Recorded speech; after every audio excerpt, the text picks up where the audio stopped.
Americans were shot to death execution style in a truck waiting to cross the border in Tijuana early this morning.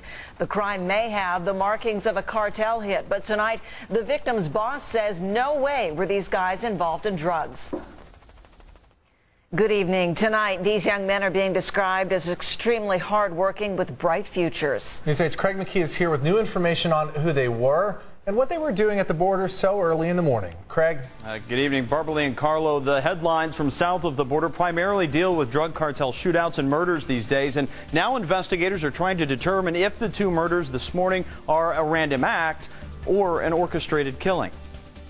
Introducing Sergio Suave Salcido. He was a mixed martial artist fighter, seen in a number of arenas throughout California. And for the past year and a half, he worked as a beer line and tap maintainer for West Coast Beverage Maintenance. Both Sergio and Kevin Romero, identified as U.S. citizens by the Attorney General's office and employees of West Coast Beverage Maintenance, lived in Tijuana and were making their way to work Monday morning through the San Ysidro port of entry at 2:40 when witnesses say someone approached the company truck they were in and opened fire, killing them both. Matt Pellet, owner of West Coast Beverage Maintenance, told News 8 they were the hardest working guys. They would work a 14-hour day and still ask if there was anything else they could do before driving back across the border. While investigators say the ammunition used is similar to the type the drug cartel gunmen favor, Matt Pellet told us the idea that's being thrown around that these two are linked to drugs or dealing drugs just isn't true.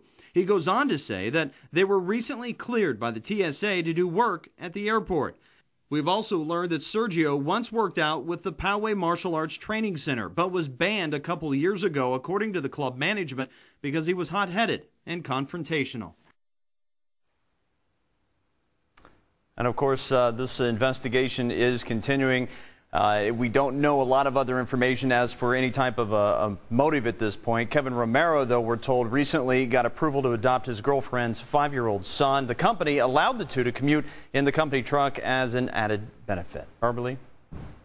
All right, Craig, thanks. Mexican authorities are leading the investigation now. There's no word tonight on whether or not U.S. authorities will start their own investigation into these deaths.